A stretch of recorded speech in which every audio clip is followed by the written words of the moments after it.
It's been months since this happened, but it was on my mind today and I can't believe I didn't post it sooner to this sub. Back in the winter, I had returned home to New York City and was getting used to the usual schlep on the subway to get to and from work and around the city in general. I hate the subway as an overarching sentiment towards the MTA.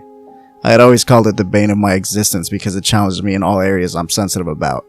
Close proximity to strangers, claustrophobic spaces, temperature extremes, mysteriously foul smells, pests, and vermin. Overall, it's convenient and tolerable on a good day. But I still had my fair share of unfortunate encounters over the years that led me to regard the subway as a less than ideal mode of transportation around the city. This one early evening on a Sunday solidified my thinking. I had just left a breast cancer fundraiser around 7 p.m. and was only going a few stops over to where my house was on the N train. My little sister and I sat chatting quietly as the train began to move. A medium-built black man with a gray pea coat and a beanie made eye contact with me and hurried over. He bent down close to my face, extending his arm out for a handshake and said, "Hello there, you're very beautiful. How you doing? What's your name?" I sort of just recoiled back, giving him a confused, "What are you doing in my personal space?" kind of look, shaking my head in clear disinterest to make his acquaintance. All of a sudden it was like a switch flipped and his previously sweet tone turned into an ugly rage. "Fucking bitch, think you're better than everybody? You ain't shit, you ugly bitch. Clown ass bitch. Fuck out of here, clown ass bitch," he screamed at the top of his lungs, and I noticed everyone turning and staring in our direction. Fuck you anyway. He made a waving off gesture while I kind of just sat there staring at him wide-eyed, wondering what he was going to do next. His entire stance was very aggressive. He then stopped screaming and to my surprise made a direct pass to try the exact same thing on my sister who was right next to me.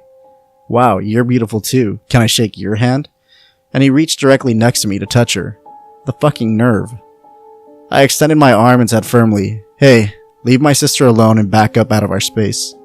This guy smacks my hand out of the way. Now he's fully pushed my buttons. I stand up and realize I'm about eye level with him, so he must have been around 5'9", maybe 5'11" at most. "Don't fucking touch my sister," I said, and I was officially heated. This part is a blur as I don't remember what he said when he pushed me and we began to scuffle, but I landed a very sweet uppercut on his jaw.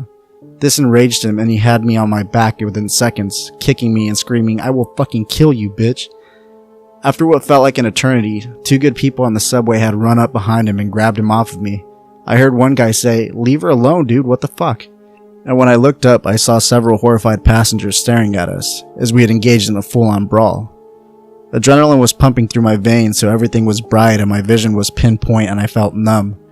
The conductor said something over the speakers about holding the train at the platform, and I stood there shaking as the guys threw him onto the platform and made a barrier between the platform and the door as he attempted to get back in the car, clawing at the air, sputtering curses at me, staring me dead in the eye. The subway doors finally closed, locking him out. He pounded on the doors as though possessed by a demon, screaming so loud you could see every sinew in his neck as he pounded on the glass. His eyes were so bloodshot they almost glowed red, and his voice so loud it pierced through the entire car. "I will kill you, bitch." Then the subway car pulled away from the station. Someone pointed to the ground. He had dropped his cell phone in the altercation. It was unlocked. I found out everything I could about this crazed stranger. His name, his social media handles, saw all his selfies. The fact he had been trying very hard and was unsuccessful at getting laid. His text messages revealed he was a drug dealer of some sort. I suspected crack because of the prices, increments, and wording of his texts, which would also kind of explain his violent outbursts. I'd seen my fair share of crazy in New York City, but it hadn't gotten this up close and personal in years. I was shook and emotional following the attack.